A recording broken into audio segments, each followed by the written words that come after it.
It's the Loop and Larry Season 5 finale, and we're ending big. Join us as we explore the root of Larry's lifelong fear of potato sacks and pitchforks as we dive deep into the 1981 horror classic, Dark Night of the Scarecrow.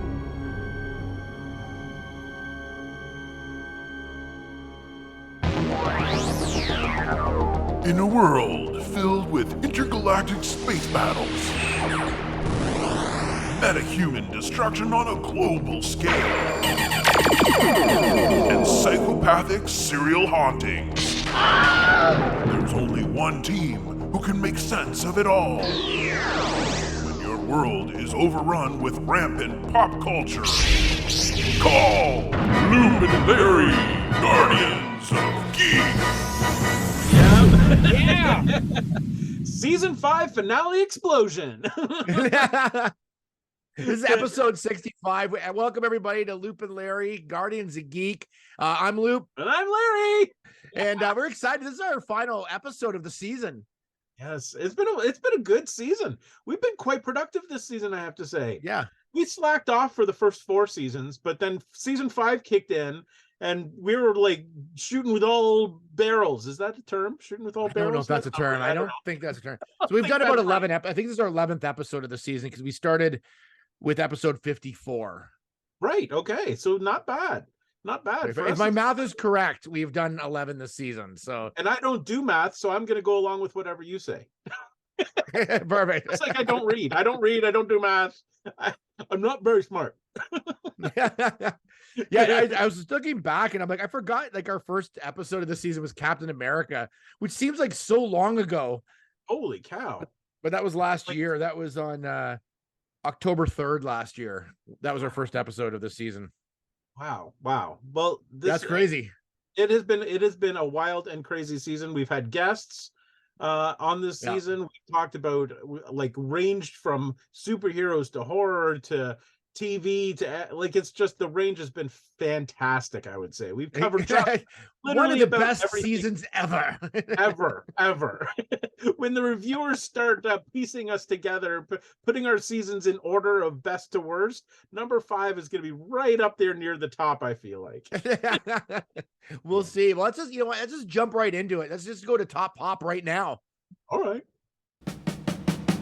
Hey kids, it's time for Loop and Larry's Totally Tubular Top Pop! All right, this is Top Pop, and it's the sort of things that we're like looking at throughout the last couple months and things that we're interested in that have to do with with geekdom. And there's a couple things we're talking about. We're going to talk about The Flash, but before we do that, you have a really cool story that you didn't tell in the last podcast, but I really want to hear it because I saw some of your photos and it looked awesome. Okay, so we talked about this before on previous podcasts in previous seasons, but my son and I are huge fans of the It franchise. And so where we live in London, Ontario is about 3 hours drive from Port Hope, Ontario, which is where they shot a good portion of It and It Chapter 1 and It Chapter 2. And so after each of those movies, my son and I, during shooting of each of those movies, my son and I made the trek. We drove out to Port Hope to see what we could see. It's a small town. It's a beautiful little town. So we've done that twice. And we got to see the props. We didn't get there on any shooting days, so there was nothing happening, but we got to see the town dressed as Derry, Maine, the setting of It, which was really cool. And because there was nobody there, we could like touch the props and it was pretty exciting. So this has become no touching. I know there was stop touching. There's a lot of we ignored all that. No fondling of the props. Oh, there was a lot of fondling of props, I'll tell you that. So when we went, I guess it would have been almost 5 years ago now, for It Chapter 2, we were there on a in between days that they were shooting. So all the props were there. So we spent the day looking around, looking in windows, taking pictures, whatever. We were just leaving, my son and I, and we were walking down the main street towards our car, and a car pulled up sort of beside us to park alongside of the street, and a gentleman got out of the car, and he was a really tall guy, and he was wearing this really unique looking camera around his neck. It was like a box that had 3 lenses on it. So it caught my eye. I was like, what is this? Like, why that's an odd thing that this gentleman is wearing on the street. Anyway, he walked right past us and we kept going. And I got into the car and we started driving away, and we were halfway home. It's a 3-hour drive. And I realized that man was Andy Muschietti, who's the director of. Oh, yeah. So he walked right by us. I noticed him. I saw his camera and I didn't recognize who it was. And so it was one of those moments that haunted me for 5 years. And it actually made it difficult for me to watch the the movies, because I'm so starstruck. I get so starstruck. And when that sort of thing happens and you miss an opportunity, it sticks with me. And so I actually, for 5 years, like, I still watch the movies and whatever, but I just had this like twinge of regret that I didn't say anything to him for 5 years. Okay, so flash forward to a few weeks ago, in 2023 now, and they've announced the spin-off show called Welcome to Derry, which is a TV show for HBO Max, which is now called Max. So it's a Max show that comes out in 2024, I believe. Yes, 2024. And so we saw this was coming, and we assumed, well, since it's a sequel, they're going to be shooting more at Port Hope. So my son and I were like following all of the Port Hope social media channels and all of that, and we noticed that the Port Hope City Hall posted a notice of filming and said these particular days are the main street's going to be closed for filming of a TV show, and they gave it a different name, and now I can't remember off the top of my head, but it was like a pseudonym, so people didn't know what they were shooting, but everybody knew. Anyway, so we're like, oh my gosh, that's like next week, and they were going to be shooting up there. So it turned out my son wasn't working one of those days. I took the day off work. We thought, let's just go. We'll go up there. We'll see what's happening. We're actually going to go on a day we know that they're shooting and see what happens. And we thought, why not just bring some things with us, like the It book and maybe a Funko Pop? You know, who knows who's going to be there? Right. Maybe the star of the show. Anyway, so we get there and we're walking around and we're doing our thing. We see them. They're actually filming. So they've got the whole set and cameras and lights, and they look like Hollywood, which was so exciting. And so we watched some of the scenes being shot. We were there for about 5.5 hours on this street, and surprisingly, there were only maybe 3 or 4 other fans there. And I was actually wearing this shirt, so I was obviously a fan. So we were just hanging around, and then they broke for lunch. So we hear, okay, that's it. We're breaking for lunch. We'll be back in an hour. And so we're just like, okay, well, we'll just hang around and we'll just maybe go have lunch or whatever. So my son says, well, why don't we just stand here for a second and just see who comes out of buildings? Because a lot of the action was happening inside of buildings, so we couldn't really see it. We could just hear directions because they had speakers outside. So we're like, okay, let's just stand here and see what happens. So we stood there for like 3 minutes, and who should walk out of the door but Andy Muschietti walks out of this Oh, that's cool. storefront, and we're standing there, and I look over, I'm like, oh, there he is. Oh, you peed your pants for sure. A little bit. I totally did. Yeah. And so I actually turned and I mouthed to him. I didn't even say out loud. I said, are you Andy? Like, oh my God. And I said, are you Andy? And he said, yep. And he walked right over to us and was the nicest guy in the world. Oh, that's cool. He stood for probably 5 or 6 minutes talking to him about, like, telling him this story about how we had been there before and how much we loved his movies, and we're really excited about this new movie coming up. Anyway, so when he approached us, he wasn't with his handler, like his assistant. So he was he realized how big fans we were. He started telling us stuff he probably shouldn't have. Oh yeah, that's cool. I was asking him questions, like, because I wanted to know, but I was like, I'm sure he's not gonna be able to tell me. So I said, do you know how many seasons this show is going to be? And he said, it's going to be 3. So it's 3 seasons. They're capping it at 3 seasons. And he said, season 1 takes place in 1963. Season 2 takes place in 1923. No, 27 years earlier. I can't now. Yeah, because he appears every 27 years or something, years. right? Yeah. Yeah. And then the last season takes place in the 1800s, like 27 years. So they're going, each season goes back in time. Just a little bit. Okay. Just 27 years. So it doesn't lead up to the movies. It goes backwards from the movies to the that's origin. cool. So the season 3 will be all about the origin of Pennywise, where he came from, how he came to Earth, how he became the clown, all of that. So you'll end with like seeing how he became who he was, which was really cool. And I don't know if he was supposed to tell us that information, because by this point his assistant was over there. And so then I said, okay, so what about Bill Skarsgård? Because Bill Skarsgård at this point had not signed on. And everything that we had read up to this point was that he was not a part of the movie or a part of the TV show, which didn't make any sense because he is Pennywise. Like there's nobody else who could play that character, like the way his mouth looks. Anyway, so I was like, what about Bill Skarsgård? And he said, oh yeah, he's in. We just haven't quite closed the deal yet, but we're working on this. At which point his assistant says, no. I think we've said enough. I think it's time to go. We don't really want to get in trouble here. So but he would have like told us all kinds of stuff. Like he was literally the nicest guy in the world. I was so we were so redeemed. And so we got a picture with him. He signed our copy of Stephen King's book. He signed our Funko Pop. It was like totally redeemed the whole 5 years of regret that I had. Oh my God, that's hilarious. So, that was a pretty huge movement. It didn't. Did he say to your son, "Thanks for bringing your special friend"? And you're like,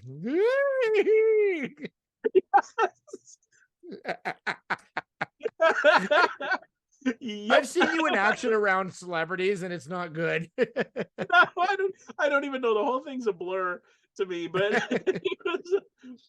I would have. Oh, it was like, and then for like an hour afterwards, I was like walking into walls. I tripped over the sidewalk. Right. That's what I figured. Like, yeah, I couldn't function for like an hour afterwards. Anyway, so that was my big redemption, and now I can watch the movies in peace and happiness, and really looking forward to. Oh, and he also said that the show doesn't come out until, I think he said, October of 2024. So he said we've got some time to wait. So it'll be that's awesome, and it'll be like 10 episodes per season. So yeah, we've got some time to wait. But anyway, that was a huge moment for me. It cleared up all the regret that I ever had in my life. And speaking of, he is also the director of the new Flash movie. So which we both have seen. Yeah. Yes, it's a good segue. However, at the time I didn't know that. I didn't realize that, so I didn't say anything to him about Flash, unfortunately. But anyway, we have both seen Flash. Yeah, so this is a spoiler alert. If you haven't seen it yet, just we'll give like a really brief like sort of like review of it, but the just so you know, we will be giving some spoilers in this review. So so what, as a DC fan, what did you think? I like, obviously I'm not like a massive DC fan. I mean, most of the characters in it I knew who they were because they've been introduced prior, but what was your take of it? I loved this movie. I wasn't sure going in because, I mean, DC doesn't have a great track record when it comes to these kinds of movies. I mean, there's obviously the Batman and Joker that are DC movies, but they were sort of different. They were sort of standalone in their own universe. So when it comes to like the Marvel DC movies, you know what I mean? Yeah. They haven't done so well. So I wasn't really sure.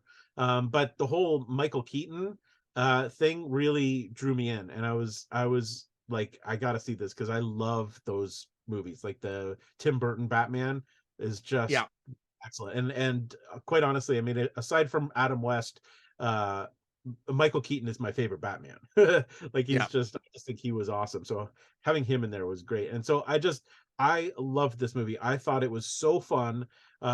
They finally made a fun DC movie that had a lot of emotion, but it was funny, like laugh out loud funny sometimes. And then all the cameos that they put in there, like literally virtually everybody who's ever played Batman made an appearance.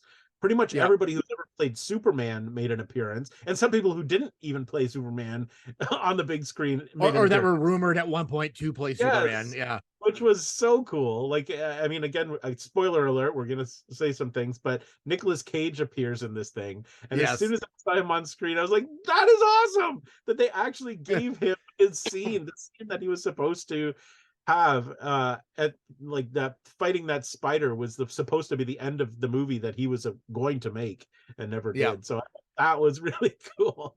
I just loved it. And seeing the 1989 Batmobile. I enjoyed it for the most part. I thought some of it was like, I wasn't big on the two Barrys. Like Oh, okay. I found the way he played the second Barry really obnoxious. Like it was almost too much. I just found I just wanted to punch him in the face. Like he wasn't enjoyable because of that. Like Right. the way he overplayed him. He was pretty over the top. The alternate Barry. Yeah, he kind of was. But I didn't mind. Like I could see how you would, like, if you didn't like that would be a problem. I could see that. But I just found that other than that, I thought the movie was pretty solid start to finish. It was it had some really fun moments in it. I think they had a lot of problems going into it. I mean, I know it's kind of bombed, I guess, and considering how the money it hasn't made yet compared to what it cost, but I can see, like, I mean, there's a lot of factors going into it, like of why it would bomb, like. But I think the biggest thing that hurt it, I mean, other than who's the lead actor again, who's all the trouble, all the trouble he got into, but it was them announcing the new DC movies before this came out. Because now it's like, is this part of anything, or is it like I didn't really know what the connection was anymore if they're doing this DC universe. So it seemed like a throwaway movie at this point. Like what they're saying is that the first DCU character is the Blue Beetle. Because the Blue Beetle movie comes out, I think, in end of July or August, and James Gunn has said that the Blue Beetle is the first DCU character, and I don't know exactly what that means, but because he was not in this movie, so I don't know if this was a standalone movie or you're right, like I don't know where this falls, and that's the problem with that DC is having, is that their movies are sort of like all over the place, like they don't seem to connect, and they're not, and they kind of connect, and but they're trying too hard to be Marvel, and they're failing. Like, and I hate to say that because I'm a DC fan, but they are, and I think that's the problem, is that you just, like, they would be fine if they just committed to making standalone movies. Just make this Flash movie, it's a standalone movie, done. Then make a Blue Beetle standalone movie, done. Like, it's the trying to connect everything the way that Marvel did that's throwing it, I think, because they've already made a Justice League movie. Like, they've done the Justice League, like that should have been at the end of this, not at the beginning. Stick to the characters we know again, at least at the beginning. Like, I don't know who Blue Beetle is. I have no idea who that character is. No, I don't either. I'm a DC guy, and I don't know the Blue Beetle. Like, my DC background is Batman, Superman, Wonder Woman, Aquaman, like the Justice League. Like, yes. Exactly. And that's really all I care about. I mean, like there's just so many, like Marvel's been able to get away with it because they started with those main characters and kind of like, then they started introducing a few side ones, and even Marvel's getting a little out there with their side characters too. Like, I don't need, like, there's a lot of them I'm just not overly interested in. I don't want to say this is the beginning of the end for superhero movies, because I don't think it is. I mean, it's still happening. But the DCU is just starting essentially again, so I don't know where it's going, but I'm just worried. I really at this point only care about the core people.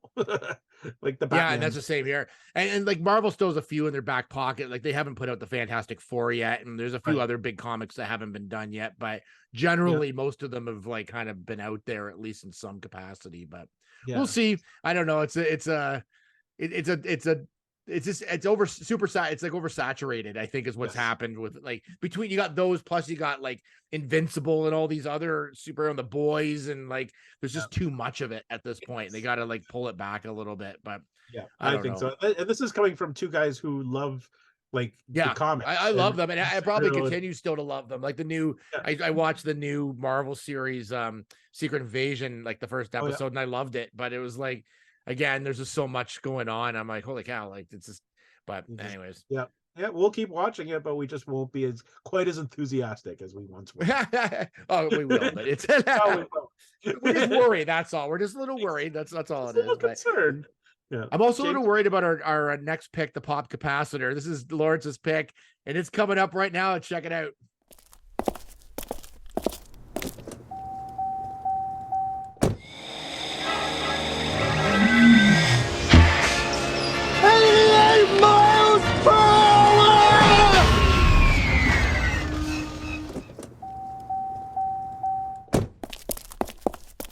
All right, here we are. It's the pop capacitor. And last week, so this is where we always look at like a movie or TV show or toy or whatever it is from our past, see if it still stands up.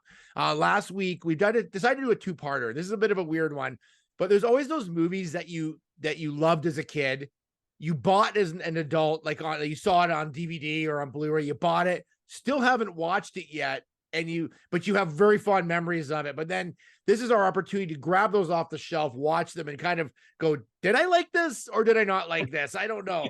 So last episode, we did Megaforce, which was my pick. And I actually super enjoyed it. It was better than I thought it was as a kid. And This was Larry's pick this time. So Larry, what did you pick? Okay, so I picked a made-for-TV movie that came out in 1981 called Dark Night of the Scarecrow. And so let me give you a little bit of background of this movie. Okay, so I've got to read this because I want to get it all the facts right. So it came out in 1981. It was a made-for-TV horror film directed by veteran novelist Frank de Felitta from a script by J.D. Feigelson. So Feigelson essentially had intended to make a feature-length film out of this script, but CBS TV bought the script and decided to make it for TV, and they actually barely changed it. So what we see in the TV show is what would have been in a movie theater, which explains some of the graphicness of it. But it's still made for TV. So it premiered on CBS on October 24th, 1981. And it was very hard for me to find any more information about whether it re-aired. I found a piece of information that said it may have re-aired once again in 1985 on TV, but it's very hard for me to pinpoint that, so I don't know for sure. But it did air October 24th, so I was 10 years old, and I remember watching this. Like, I actually watched it on October 24th, 1981 when it came out. So a little bit more information. So Dark Knight of the Scarecrow, it was shot in 17 days. So the whole 2-hour movie was shot in 17 days. It was originally scheduled for 18 days, but they had an onset fire that prevented them shooting one of those days, but they got it done anyway. It was released on VHS in the mid 80s. But then it wasn't released on like DVD or Blu-ray until DVD until 2010, and then it was given another a final release of like a 30th anniversary in 2012, and that's this guy right here. I don't know if you can see that. Yeah. So that's the Blu-ray release. It starred Larry Drake as the main character who plays in this, you can see behind us if you're watching the video, the Scarecrow. He plays Bubba Ritter is the main character. That's Larry Drake. Charles Durning plays the antagonist named Otis P. Hazelrig. And then there are other cast members, but the one standout is Mrs. Ritter, who plays Bubba's mother, is Jocelyn Brando, who is Marlon Brando's sister. So that's who that was. That's interesting. Yeah, that was Marlon Brando's sister. Okay, so originally the movie came out. Rotten Tomatoes gave it a 50% score with only 6 reviews. So it's a little iffy to do that, to judge whether that's an accurate score. But 50% on Rotten Tomatoes. However, lots of other reviewers gave it high praise, including Dread Central, which is like a prominent, they gave it a score of 4.5 out of 5, saying it's a spooky masterpiece and praising the film's atmosphere, characters, and subtlety. So a lot of the independent reviewers gave it really big thumbs up. One of its other claims to fame is, so Aaron Crowell, who's the managing editor of Horror Hound magazine, wrote that with its 1981 release, Dark Night of the Scarecrow was the first feature-length horror film with a scarecrow as its centerpiece. Like full scarecrows are frightening at any time of day. Yes, exactly. So it surprises me that it took till 1981 to have a scarecrow as the main villain, but that's what he claims anyway. And surprisingly, there was a direct-to-video sequel called Dark Night of the Scarecrow 2, written and directed by the same writer, J.D. Feigelson. Totally different cast, and it takes place 40 years after the event of the original film, and it was just released last year. So it just came out last year. I did not know that. I have not seen it. I don't know if I want to see it, quite honestly, but anyway, so it did get a re-release. But anyway, so that's a little bit about what this movie is. So basic plot, Bubba, who sort of is a 36-year-old man but has intellectual disabilities and sort of has the mind of a 10-year-old, is blamed for the murder of a little girl, and it takes place in the small town USA. And 1981, the townspeople it's full of these redneck, vigilante type people who just want justice and want vengeance on Bubba for killing a girl because they don't like this guy because he's different, and there's a lot of bigotry and hatred, and they end up killing him.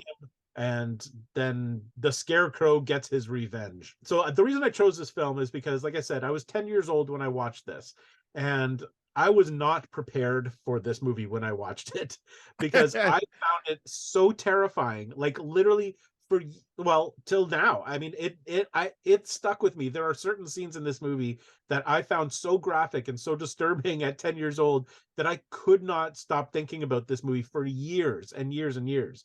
So, but I hadn't seen it since, well, I mean, I got the Blu-ray in, probably 2012, I guess, or no, I think I got it much more recently than that. It came out in 2012. But I hadn't seen it in decades, like a long, long time, probably 35 years it had been since. And it was the first movie that actually terrified me as a kid, and it's really stuck with me. And apparently that's what happened to a lot of people who watched this movie, because there are some fairly graphic scenes when Bubba is executed, essentially, as he's tied to this pole as a thing. It's pretty graphic. Like, he's shot 21 times, and there's blood, and you see him hanging there with blood and bullet holes, and it's violent. It's really graphic. Especially for a TV movie too at the time, right? Like, it's but people have to forget too that TV movies are actual movies. They're just not like they're just direct. It's like direct to video movies are. They're just direct to TV instead. And obviously they have like some limitations, not as much now with HBO and all that, but back then they're all on networks like CBS or whatever. And it's like they had limitations, so they couldn't go as far as you would want them to go. But it's we'll go through our hits and misses and see what we thought of this movie. Yes. I watched it and I realized I remember it in some way, shape, or form. It didn't have the impact it had on you, but there was parts of it I'm like, I think I've seen this, but I couldn't remember. Like, by the name alone, I didn't think I'd seen it, but something was familiar about it. So I may have seen bits and pieces of it somewhere, and I'm not sure where. But yes, but when we first talked about it at the time, you didn't think you had. So it did not. I know, and I don't think I even I can't tell. Some of it looked familiar to me, whether I've seen clips or whatever. I just didn't know whether I had or hadn't. So let's go through our hits and misses. I'll start with you with a hit, because I know you're raring to go on the hits. One of the big hits for me is the way it was shot, because it was a made for TV movie, but it was shot like a film. So there were a lot of intense close-ups of people's faces, like camera like pulling in really tight to show like terror in people's eyes, and like extreme emotion and things like that. And that's part of what I loved about this movie, was that you really got a sense of that people were scared, and it was almost claustrophobic, because the camera came in really tight to people's faces a lot, like on a lot of occasions. And so that was a hit for me. Just the way it was shot, the way it was lit was very dramatic. There was a lot of dramatic lighting. A lot of it was shot at night. So there's a lot of dramatic lighting. And just visually, I found it really well done for a 1981 horror movie, especially one that was made for television. So for me, the visuals were part of the impact. So that was it. That was a hit for me. Yeah, I had the exact same hit as you. Okay. I also said it was shot really well. It was like I was surprised how well this was shot, to be honest. Like for a TV movie, like it didn't have, sometimes we've watched some of these and they have that they look like an episode of the A-Team or something. Like they just this was actually well shot. I'll give you some examples. There's the opening has a shot of a windmill, but it's like a photo, and then it dissolves into like a real one, which looked it was a cool looking shot. But just the shot, it's almost terrifying. There's a shot when they find Bubba and he's dressed as the Scarecrow, and you see the close-up of his face. You can see his eyes, like it's just his eyes through there, and it's like, and he's all terrified. That looked so cool. Like that was such a great, like just as an image, it was just so well done. Like and I don't know how they did it, but his head was far enough back, but you could just see eyeballs in it, and it just looked terrifying. And what was cool about that shot as well is that you couldn't see his mouth.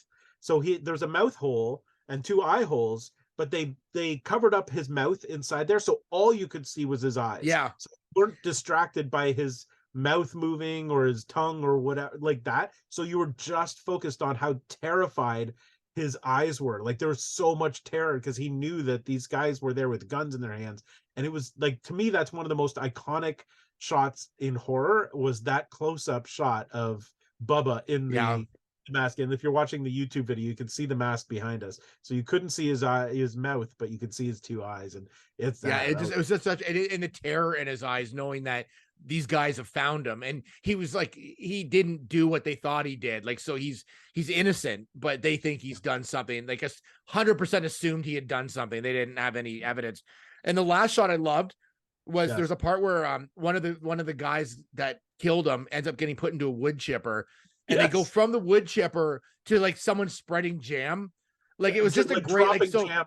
And it was like it was great because you don't see the blood, but you're imagining what's going on, and then it goes right to this goopy red jam or whatever, and it was just a great transition. Yeah, we should point out that so there are four guys, 4 of these vigilante redneck bigot guys who kill Bubba, and so there are 4 deaths. Each one of them is killed. By the way, I should say there's spoiler alerts. We're going to talk about that. Anyway, we won't give all the details because you might want to see this. But they're pretty graphic. Like they're pretty graphic deaths, each one of them. But because of TV, they couldn't show blood and gore, except for this one scene when Bubba was executed. And you don't really see him either, which is great. Like they see him in a field, like on the, like at their homes. They're like, what's he doing here? But then you don't actually see him as the Scarecrow really kill anybody. Like things happen where they get killed, but you don't see him specifically doing it. So that mystery was cool too. It was really cool. But yes, that particular scene I thought was brilliant, showing, like, implying that there was blood and gore with a big gloop of red jam. Yeah. That was awesome. Yeah, that was great. Yeah, that was really all right. good. I've got like a massive miss on this movie. All right. Okay. It's not really that big a miss, but this just annoyed me, and I don't know why. It was just weird. Okay. So there's 4 guys that end up killing Bubba, and they kind of become like what do you call that? Like a renegade posse or whatever. I don't know what they were. Vigilante group, like a vigilante group. Yeah, vigilante group. All of them had weird hats. Like every one of them wore a different specific hat. And I don't know why this was so weird. So one guy had like a normal, like sort of like just baseball hat. One guy had looked like a kid's hat. He was like a mechanic, and he had like this kind of polka dotted, like ill-fitting like baseball hat that was kind of to the side. Yeah. One guy had like a almost like a fedora, but one of those smaller ones that you just sort of sit on the back of your head, like a Ralph Cramden one or something, like just like. And then the main guy, is it Charles Durning? Is that who? Yes. Yeah. He was Otis. He was like a mailman. So he had like almost like a safari hat on. Yes. Like, but he wore it all the time. Like he never had this thing off his head hardly. And it just, I'm like, why does everybody have to wear weird hats? Is this the way we're, as an audience member, we're supposed to go, okay, that guy's that guy because he's got the polka dotted hat on? Like, like it was just so weird. Like, I don't know why they had to have him in such dumb hats the whole movie. Like, it was very distracting. I noticed that too. Well, the red hat that this one guy, he's a mechanic. Like he's a car mechanic, and he wears this really bad red polka dot hat. And I think it's to show sort of like that they're not all there. You know what I mean? Like he definitely wasn't all there of some way, shape, or form. They're trying to be something that they're not. I don't know exactly why, but yes, you're right. That situation was interesting. It was just a weird choice. Like, I don't know why they would like, okay, everybody's got to have a hat, like a specific hat. I mean, I'm sure it was talked about. I'm sure they didn't just show up on set and go, hey, let's just all have weird hats. Like, I think they obviously talked about this at some point. Yeah, but I think Otis's hat was though like that sort of like safari style hat. I do remember Mailman kind of wearing that. Yeah, it was like a pith helmet. Yeah, it was just bizarre. Like, and the fact that no matter what time of day it was, he was always in his uniform. Yeah, every like all day, all night, no matter where they were, he was always in that post office uniform. Well, I feel like though that was on purpose because that. Okay, so here I'm gonna get symbolic here for a second. I feel this actually falls into one of my hits. So this guy Otis P. Hazelrig, who's played by Charles Durning, he did a good job. He was awesome. So he was the one who gathered the other three to go out and execute Bubba. I feel like they put him in this position of authority. Like he was like the like a mailman, but he like the postmaster. And so, but it's a small town, so he didn't actually have any authority. Like he wasn't the law, he wasn't police, but I think in his head, wearing this uniform made him feel like a big, strong man. Because he's also, if you noticed, he's also the shortest of these four. So he's like a shorter man. He almost had like Napoleon syndrome, you know what I mean? Like little man syndrome. The like I'm smaller than everybody, so I've got to like be bigger. And so I feel like it gave him this like sense of power to be like, oh, I'm a mailman, I've got a professional uniform and you need to respect me, even though he was nobody. Like he was literally just he was nobody in this town. But I feel like that's what gave him the power to kill Bubba. Like he was a better person, he was a better human being because I've got because he's a government official essentially, right? Like the post offices. Yeah. So that's what I think that was about, is that, you know, that gave him authority. Even and the other reason I say that is because at one point he has a conversation with Bubba's mother after this murder happens, and Bubba's mother says something along the lines of you know, you're not the law. Like he was saying, you know, don't push me because there will be consequences. And she says, you're not the law. Like you don't have any power. You don't have any. And yeah, and the best line she had was, she says, like, the only official thing you've done is lick stamps. Yes, that was her line. I love that. I wrote that line so specifically because I thought that was a hilarious line. Like, because it kind of put him down a peg, because he kind of like scurried off because he knew, like, she's not having it, like whatever he's dishing out. Like she was like, no, that's nice try, we'll see you later. Like exactly. It's like, and I think that was the point, was that he built himself up in his head as this like authority figure, but he had none. But that was one of my hits, was that he was so much more unlikable because of that.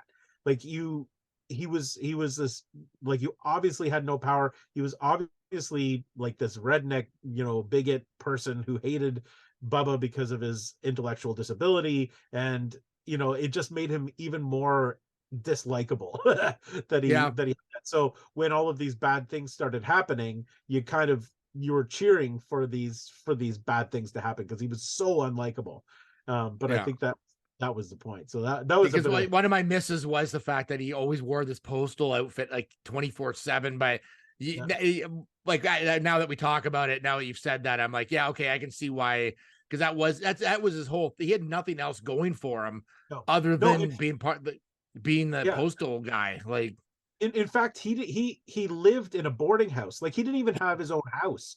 Part of the movie happens in this boarding house. So he lives in one room of a boarding house, and he has to come down for dinner when the boarding house person serves dinner. Like, he was so nobody that he didn't even have his own home or anything. Like, all he had was this uniform. That was all he had to be important in this town. I think that's what it was, is to remind us that This guy had nothing. He didn't even have friends. Like, he didn't have friends. These vigilante guys were not his friends. In fact, at one point he told them, they showed up at his boarding house and he was like, I told you never to come here. Like, don't show up here. But Yeah. Bubba did have friends. Like, Bubba was friends with this little girl. He had like friendship and love in his life. And it was just this contrast between Bubba and this awful redneck Otis. It works on a lot of different levels when you start breaking it down. It's actually a quite an intelligent movie in that way. Yeah. It's actually pretty good. Like the as far as that goes, I've had a miss here. This is my only other miss actually, because this movie actually well, was here pretty I'll impressive. put in a miss because I haven't done a miss yet. This was a pretty big miss, quite honestly. So after they execute Bubba, there's a trial. These four guys are arrested for killing Bubba, and so they put them on trial. And in the trial, they're acquitted because they don't have any evidence. But no place before that do they say whether they took Bubba off of the stake. Like, Bubba's hiding in this scarecrow costume, and he's tied to a pole like a scarecrow is, and they shoot him attached to these wooden, like this cross that he's on, and they never seem to take him down off of this cross, which means that if in the trial it was obvious that they executed him because he was tied up to a cross. Like, if they had said, we found him buried or we found him lying on the ground or something like that, maybe Bubba ran at them with a pitchfork or tried to attack them. But if he was tied to a post, he couldn't have posed any sort of threat whatsoever. Yeah. So it was obvious that he was executed, that these guys are guilty. They did this while they tied him to a post, or he had tied himself to the post, but he was tied to a post and they killed him. So that was my only miss, was that it was very, very clear based on the evidence that we saw in this trial that they executed him. And maybe it was that the rest of the town, didn't want to, they were all sort of redneck people. They didn't want to ruffle feathers, and these are upstanding citizens in our town, so they couldn't have done it, and so let's let them go. I don't know. It was just that the trial scene seemed odd because it was very clear that they executed him. My miss has to do with the trial scene as well, and it was like an odd like piece of the movie, this whole trial scene, because there's, again, like, there was things that were unclear in it of like what exactly happened to Bubba, and of course, like, half of it was that he killed the girl who ended up not dying. Yes. It was almost like someone said, "Oh, we can't kill the girl in this TV movie. Like, she's got to live." So then all of a sudden, like, "Oh no, she's alive after all." Like, they kind of mentioned that later. Yes. But the one thing I found in it was like the acting in that scene. There's one person in particular who was like the main lawyer that's against those guys, like the group, the group. His, like, really overacted. Like, he yelled, every line was yelled, and I'm like, okay, so he's passionate about taking these guys down, but there's no backstory on why he hates them so much. Like, there's obviously a personal reason why he doesn't like them, but it never mentions why he doesn't. And he appears, I think, one other time. He just sort of shows up at some point in it. I think that was a part of the thing, is that the courtroom scene was too short. Like, they really wanted to. I mean, they only had 2 hours or an hour and 36 minutes.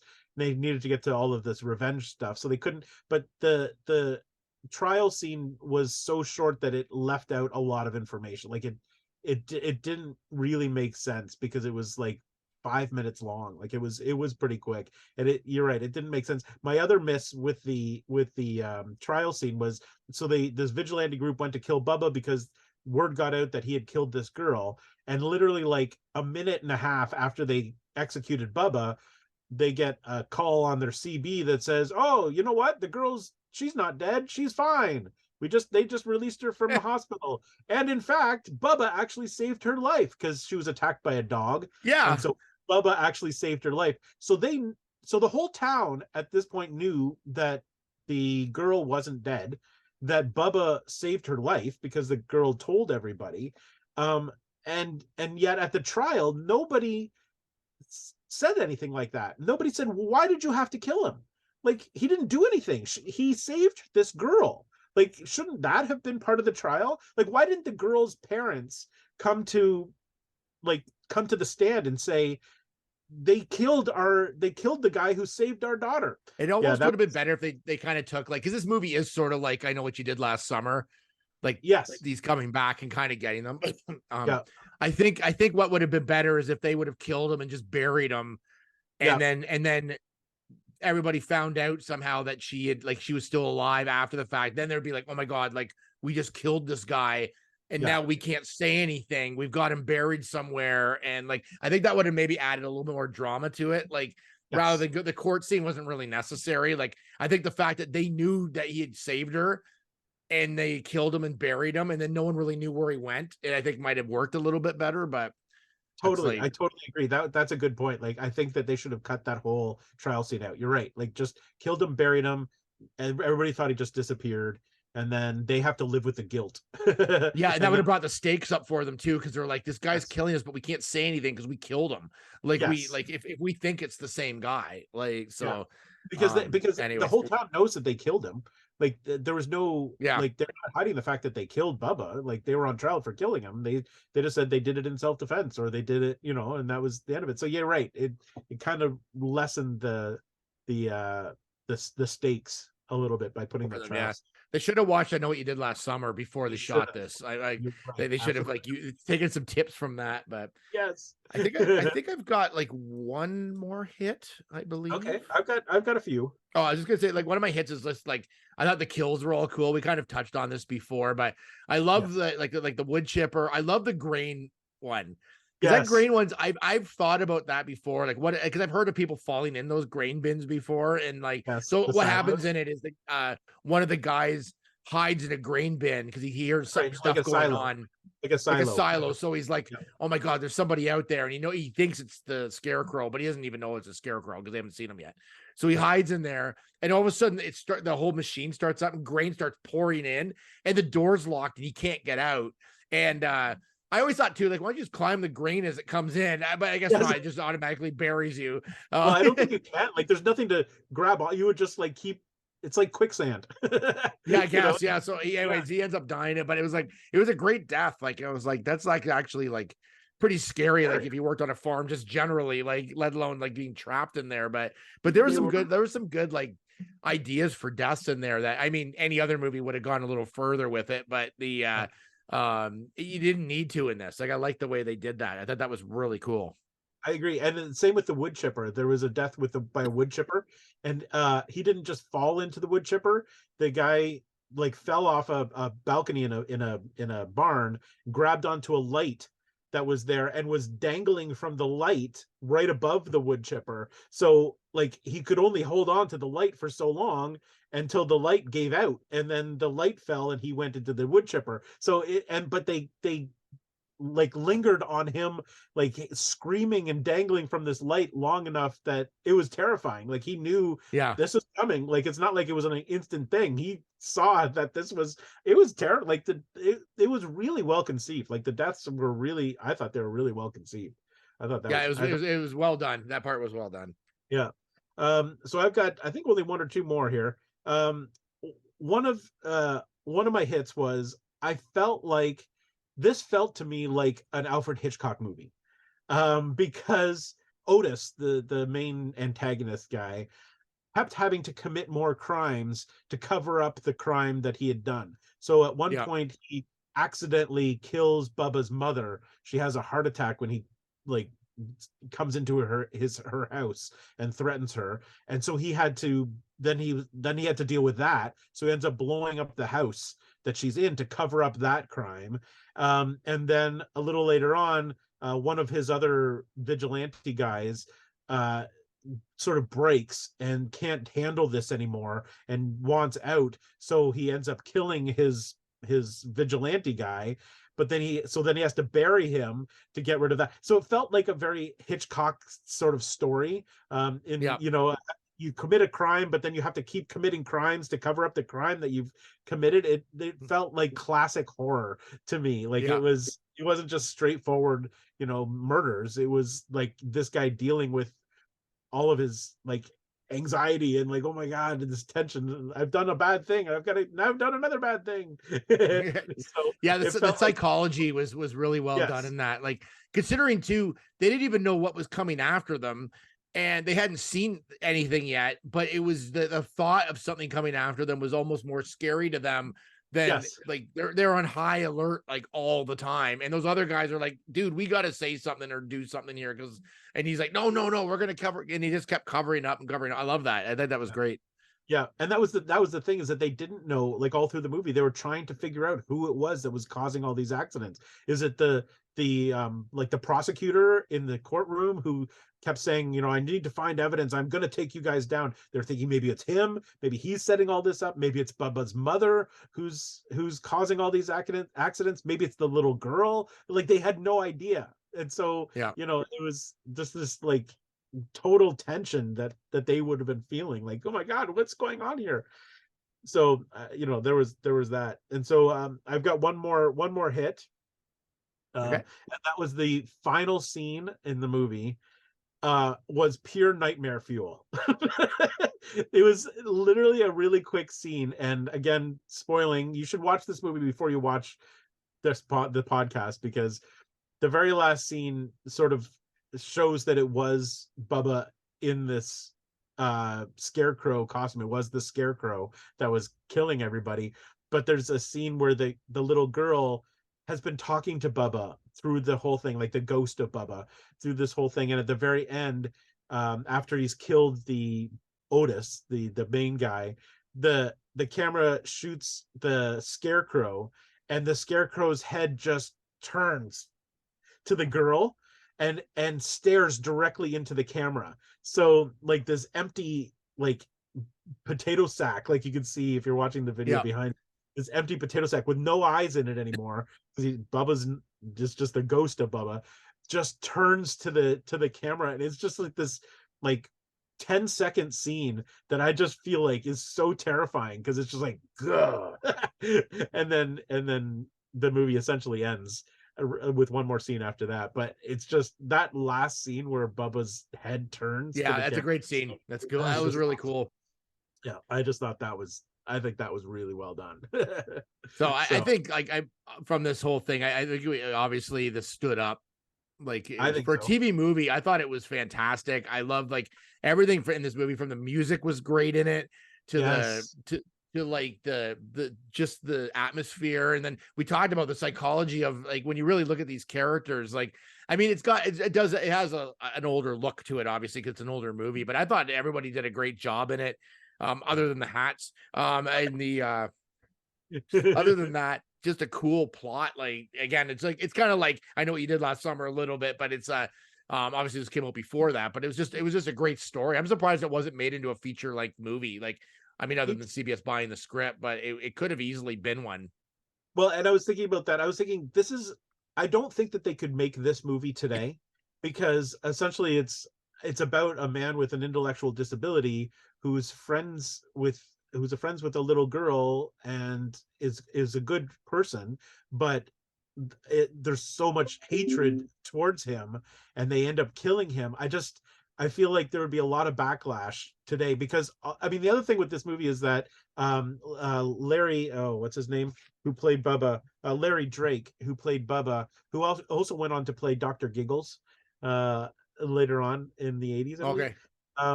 He obviously didn't have an intellectual disability, so he was portraying somebody who did.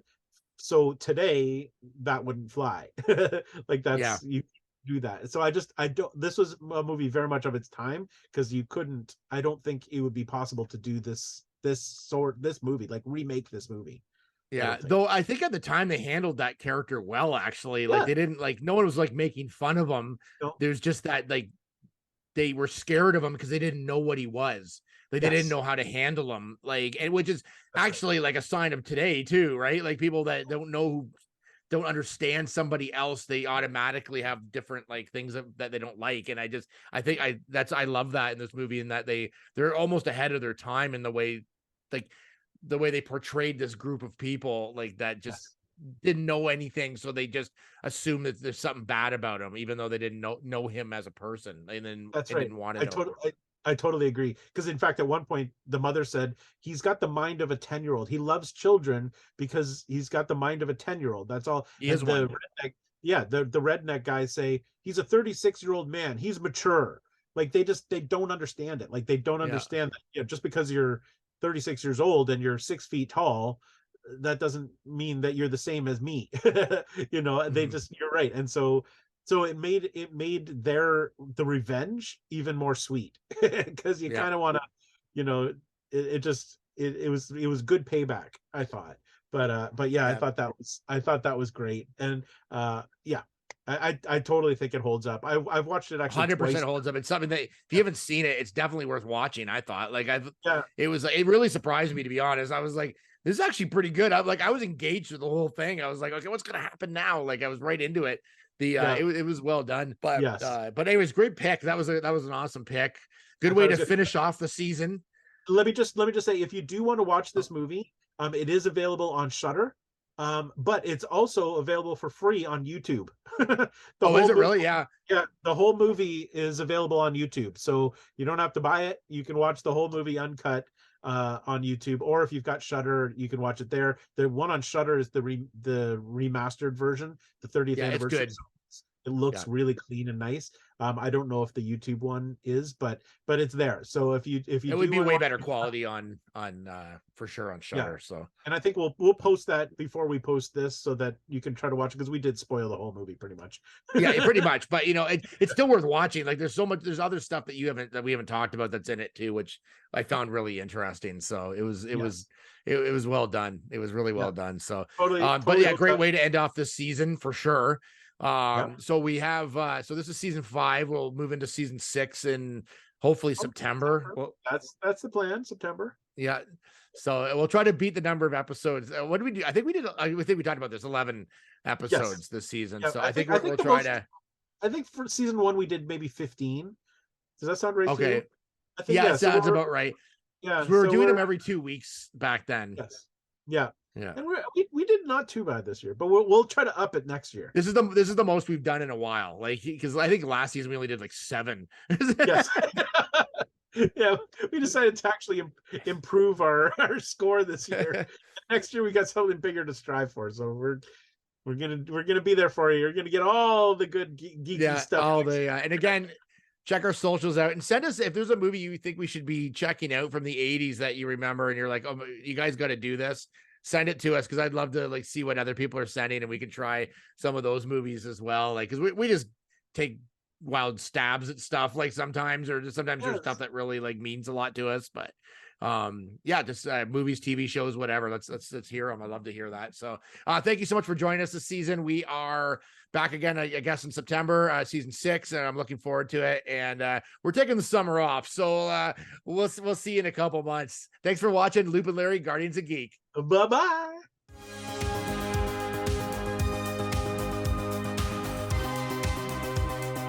Produced by Matthew C. Loop and Lawrence Simner. A Loop and Larry production. Bueller. He likes it. Hey, Mikey. Bueller. Bad news. Fog is getting thicker. And Leon's getting larger. Inconceivable. Brian's right. It's an elf. Wax on. Does Barry Manilow know that you raid his wardrobe?